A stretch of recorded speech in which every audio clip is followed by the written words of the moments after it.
జనసేన నేత వంశీకృష్ణ మీడియాతో మాట్లాడుతున్నారు. ఇప్పుడు లైవ్ చూద్దాం. అలాంటి వ్యక్తిని నేను బయటికి రావడానికి కారణం మీకు తెలుసు.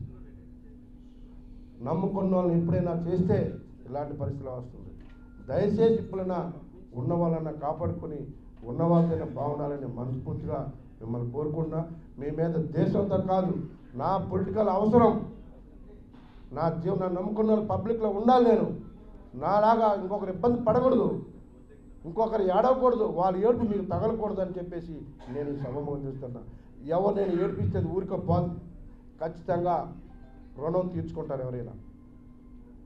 నేను ఎవరిని ఒక మాట అనలేదు, నేను ఎవరిని దేశించలేదు. అలాంటిది నా మీద ప్రెస్ మీట్లు పెట్టి నా వ్యక్తిత్వం మీద దాడి చేస్తూ ఉన్నారు. సోషల్ మీడియా మీద దాడి చేసి పెట్టేసి ఇష్టం వచ్చినట్టు మాట్లాడుతున్నారు. నేను ఎవరన్నా అన్నానా?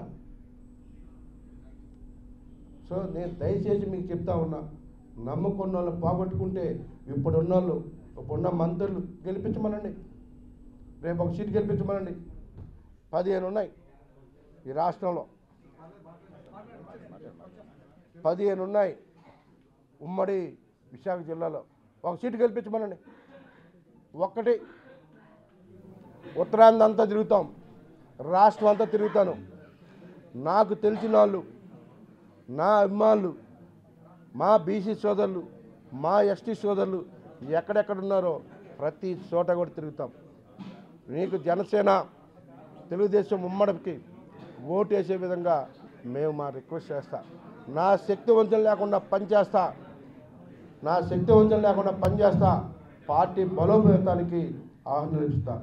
నేను ఇలాంటి కష్టాలు ఉన్నప్పుడు అన్నా నేను వస్తాను అని పవన్ కళ్యాణ్ అడిగితే, వంశీ నువ్వు మంచివాడివి, నాతో జర్నీ చేస్తున్నావు, యువరాజ్యంలో నువ్వు పనిచేస్తున్నావు, నీ వ్యక్తిత్వం నాకు తెలుసు, నువ్వు రా అన్న ఆహ్వానించినందుకు పవన్ కళ్యాణ్ గారికి మనస్ఫూర్తిగా ధన్యవాదాలు తెలియజేస్తా ఉన్నా.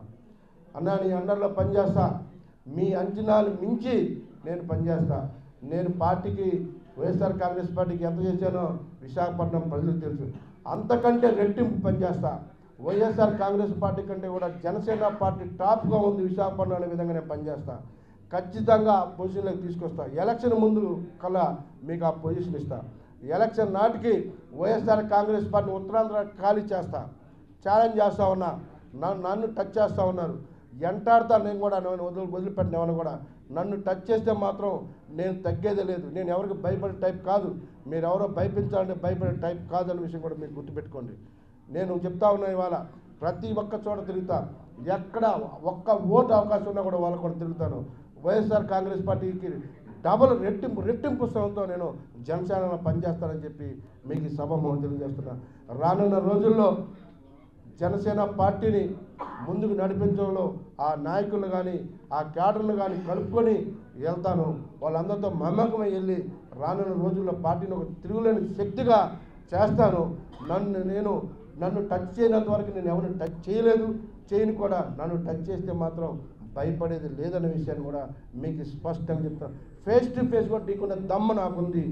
మీకు ఎవరంటే చూసుకోండి. ఫేస్ టు ఫేస్ కూడా ఢీకొంటా. ఎవరికైనా దమ్ముంటే ఛాలెంజ్ చేస్తూ ఉన్నా. మీకు ఎవరికైనా నేను ఛాలెంజ్ చేస్తూ ఉన్నా. నేను ఎవరికి భయపడను. నన్ను రెచ్చగొట్టొద్దు. అది ఒకటి గుర్తుపెట్టుకొని మీరు కూడా మెలగాలని నేను ఖచ్చితంగా చెప్తా ఉన్నా.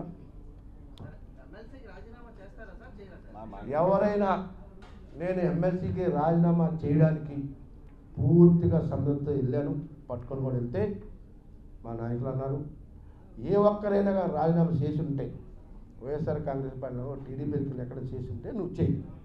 ఎవరు చేయలేదు కాబట్టి నువ్వు చేయవసరం లేదు. అంతగా ఎవరైనా మాట్లాడితే, ఆ ఆత్మవిశ్వాసం కలిగిన వాళ్ళు మాట్లాడితే వాళ్ళకి మేము ఆన్సర్ చేస్తాం. అంత మంచి వాళ్ళు ఎవరు అక్కడ లేరు. నువ్వు చేయకు, ఒక 3 నెలలు ఓపిక పట్టని చెప్పడం జరిగింది. సో నేను దానికి చేయలేదు. నాకు అది కూడా ఉంచుకోవడం ఇష్టం లేదు. కానీ నేను పార్టీలోకి జాయిన్ అయినప్పుడు మా నాయకుడు చెప్పారు కాబట్టి నేను వినాల్సి వస్తుంది. లేకపోతే నాకు అది కూడా ఉంచుకోవడం ఇష్టం లేదు. నాకు చాలా ఎలర్జీగా ఉంటుంది కాబట్టి అయినా సరే మా నాయకుడు మాట వినాలని చెప్పేసి నేను ఎమ్మెల్సీకి రాజీనామా చేయలేను.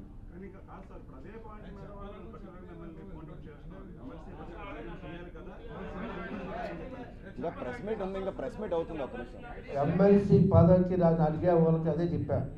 నేను రాజీనామా చేయాలి అడిగే వాళ్ళకి అంత నీతివంతులైతే ఇక్కడ వాసుపల్లి గణేష్ కుమార్ ఉన్నారు, ఆ నీతివంతుని చేయమనండి. ప్రజారాజ్యం పార్టీ సోదరు తీసుకుంటారు. ఆ నీతిమంతులతో చేయించండి. ఆ నీతిమంతులు అంతా చేస్తే 5 నిమిషాలు నేను చేస్తాను. ఆ నీతిమంతులు చేయించమని ముందు ఆ అడిగే నీతిమంతుల్ని చేయిస్తే నేను 2 నిమిషాలు చేస్తాను. విశ్వవిద్యాలయ వీసీ రాజకీయాల్లో జోక్యం చేసుకుని అంటే గతంలో ఎన్నికల్లో కూడా ఆయన జోక్యం చేసుకున్నారు.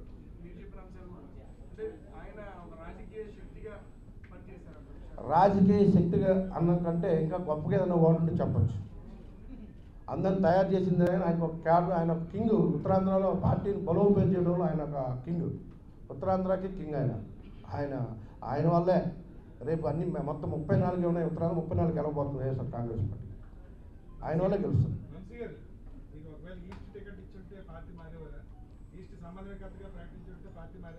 నేను చెప్తా పబ్లిక్